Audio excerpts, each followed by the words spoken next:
April 7 വിശുദ്ധ John Baptist D ലാസല്ലെ. പാവപ്പെട്ട കുട്ടികൾക്ക് വിദ്യാഭ്യാസം നൽകുന്നതിനും വിദ്യാഭ്യാസ രംഗത്ത് നൂതന പദ്ധതികൾ ആവിഷ്കരിക്കുന്നതിനും വേണ്ടി ജീവിതം മുഴുവൻ സമർപ്പിച്ച വിശുദ്ധനാണ് വിശുദ്ധ ജോൺ ബാപ്റ്റിസ്റ്റ് ഡി ലാസല്ലെ. സാമ്പത്തികമായും സാമൂഹ്യമായും പിന്നോക്കം നിൽക്കുന്നവരോട് സഹവസിക്കുന്നത് മോശമായി കരുതുകയും അവർക്ക് വിദ്യാഭ്യാസം ആവശ്യമില്ല എന്ന് വിശ്വസിക്കുകയും ചെയ്ത ഒരു കാലത്ത് തൻ്റെ കുടുംബവും സമ്പത്തും പദവികളും ലഭിക്കാവുന്ന എല്ലാ ഉന്നത സ്ഥാനമാനങ്ങളും ഉപേക്ഷിച്ച് അദ്ദേഹം പാവങ്ങൾക്ക് വേണ്ടി നിലകൊണ്ടു. 1651 ഫ്രാൻസിലെ റെയിംസിൽ ജനിച്ച വിശുദ്ധ ജോൺ സമ്പന്നവും സ്വാധീനവുമുള്ള ഒരു കുടുംബത്തിലെ 10 മക്കളിൽ മൂത്തവനായിരുന്നു. ചെറുപ്പം മുതൽ വിശ്വാസത്തിലും വിശുദ്ധിയിലും വളർന്ന ജോൺ പഠനത്തിലും മുന്നിലായിരുന്നു. 1662 11ാമത്തെ വയസ്സിൽ ജോൺ വൈദികനാകുവാനായി തന്നെ ദൈവത്തിന് സമർപ്പിച്ചു. 1678 അദ്ദേഹം വൈദികനായി. വീണ്ടും 2 വർഷം പഠിച്ച് അദ്ദേഹം ദൈവശാസ്ത്രത്തിൽ ഡോക്ടറേറ്റ് നേടി. തൻ്റെ കുടുംബപ്പേരായ ഡി ലാസല്ലെ എന്ന പേരിലാണ് അദ്ദേഹം വിളിക്കപ്പെടുന്നത്. ഫാദർ ഡി ലാസല്ലെയുടെ ആത്മീയ പിതാവായ ഫാദർ നിക്കോളാസ് റോളണ്ട് പാവങ്ങൾക്ക് വേണ്ടിയും കുട്ടികളുടെ വിദ്യാഭ്യാസത്തിന് വേണ്ടിയും പ്രവർത്തിക്കുന്ന ഒരു വിശുദ്ധ വൈദികനായിരുന്നു.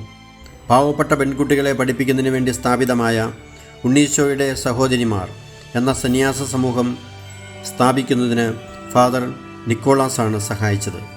വൈദികനായ ഉടനെ ഡി ലാസല്ലേക്ക് ലഭിച്ച ജോലി ഈ സിസ്റ്റേഴ്സിൻ്റെ പ്രവർത്തനങ്ങളെ സഹായിക്കുന്നതിനായിരുന്നു. ഫാദർ നിക്കോളാസ് മരിച്ചപ്പോൾ അദ്ദേഹത്തിൻ്റെ ആഗ്രഹപ്രകാരം അവിടെ തുടരാൻ ഡി ലാസല്ലെ നിർബന്ധിതനായി. 1679 ആഡ്രിയാൻ നൈലിനെ കണ്ടുമുട്ടിയതാണ് ഡി ലാസല്ലെയുടെ ജീവിതത്തിലെ നിർണായക നിമിഷം. ദരിദ്രരായ ആൺകുട്ടികൾക്ക് സ്കൂളുകൾ സ്ഥാപിക്കുന്നതിന് സമർപ്പിതനായ ഒരു സാധാരണക്കാരനായിരുന്നു നൈൽ. ഡി ലാസല്ലെ നൈലിനെ തന്നോടൊപ്പം താമസിപ്പിച്ചു. അവർ ഒരുമിച്ച് അവരുടെ ആദ്യത്തെ സ്കൂൾ റെയിംസിൽ സ്ഥാപിച്ചു. ഇത് ഒരു വലിയ ദൈവിക പദ്ധതിയുടെ തുടക്കമായിരുന്നു.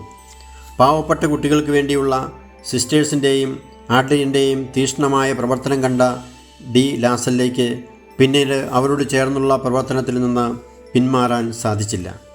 ദരിദ്രരായ കുട്ടികൾക്ക് വിദ്യാഭ്യാസം നൽകുന്നതിന് സമർപ്പിതരായ അധ്യാപകർ ആവശ്യമാണെന്ന് അദ്ദേഹം മനസ്സിലാക്കി. 1680 തന്നോടൊപ്പം സഹകരിച്ച് പ്രവർത്തിക്കാൻ യുവാക്കളെ ക്ഷണിച്ചുകൊണ്ട് അദ്ദേഹം സുപ്രധാനമായ ഒരു ചുവടുവയ്പ് നടത്തി. അദ്ദേഹത്തോട് ചേർന്ന് പ്രവർത്തിക്കാൻ തയ്യാറായവർ ഒരു കൂട്ടായ്മയായി മാറി.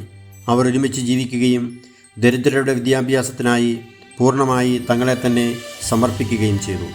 പാവങ്ങളോട് ചേർന്നുള്ള അദ്ദേഹത്തിൻ്റെ പ്രവർത്തനത്തിൻ്റെ പേരിൽ സഭാ നേതൃത്വത്തിൽ നിന്നും സമ്പന്ന വിഭാഗങ്ങളിൽ നിന്നും കടുത്ത വിമർശനം അദ്ദേഹത്തിന് നേരിടേണ്ടി വന്നു.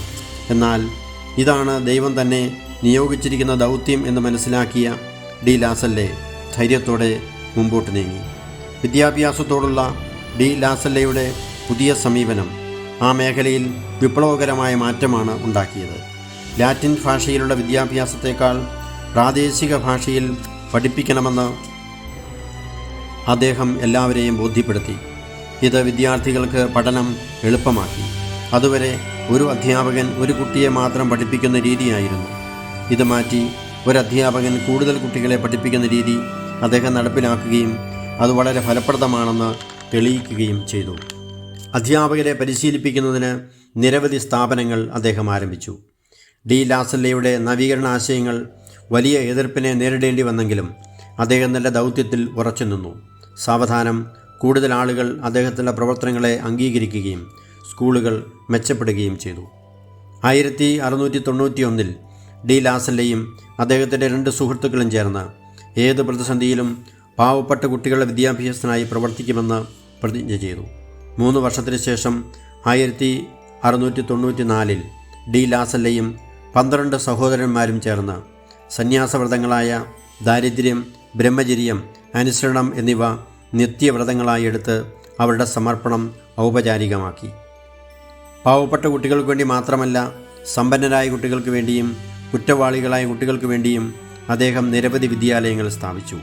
അദ്ദേഹം സ്ഥാപിച്ച അധ്യാപക പരിശീലന കേന്ദ്രങ്ങളിൽ നിന്ന് ഗുണമേന്മയുള്ള ധാരാളം പുതിയ അധ്യാപകരുണ്ടായി. വിദ്യാഭ്യാസ രംഗത്ത് താൻ പുതിയ ഒരു സമ്പ്രദായത്തിന് അടിത്തറയിടുകയാണെന്ന യാഥാർത്ഥ്യം മനസ്സിലാക്കിയ വിശുദ്ധൻ തൻ്റെ വിദ്യാഭ്യാസ തത്വചിന്തയും രീതികളും വിവരിക്കുന്ന നിരവധി പുസ്തകങ്ങൾ എഴുതിയിട്ടുണ്ട്. ഡി ലാസല്ലയുടെ ആരോഗ്യം ക്ഷയിക്കാൻ തുടങ്ങിയതോടെ അദ്ദേഹം വിശ്രമത്തിലേക്ക് പ്രവേശിച്ചുകൊണ്ട് തൻ്റെ സന്യാസ സഭയായ ബ്രദേഴ്സ് ഓഫ് ക്രിസ്ത്യൻ സ്കൂൾസിനെ ശക്തിപ്പെടുത്തുകയും പ്രചോദിപ്പിക്കുകയും ചെയ്തുകൊണ്ടിരുന്നു. 1719 ഏപ്രിൽ 7 ദുഃഖവെള്ളിയാഴ്ച ദിവസം അദ്ദേഹം ദൈവസന്നിധിയിലേക്ക് യാത്രയായി. സകല കാര്യങ്ങളിലും ദൈവഹിതം നിറവേറ്റിക്കൊണ്ട് ഞാൻ ദൈവത്തെ ആരാധിക്കുന്നു എന്ന അദ്ദേഹത്തിൻ്റെ അവസാന വാക്കുകൾ അദ്ദേഹത്തിൻ്റെ ആഴമായ വിശ്വാസത്തെയും ദൈവഹിതത്തോടുള്ള വിധേയത്വത്തെയും സൂചിപ്പിക്കുന്നു. 1900 ജോൺ ബാപ്റ്റിസ്റ്റ് ഡി ലാസല്ലയെ ലിയോ 13 മാർപ്പാപ്പ വിശുദ്ധനായി പ്രഖ്യാപിച്ചു. വിശുദ്ധനെ അധ്യാപകരുടെ പ്രത്യേക മധ്യസ്ഥനായി പ്രഖ്യാപിച്ചത് 1950 12 പിയൂസ് മാർപ്പാപ്പയാണ്.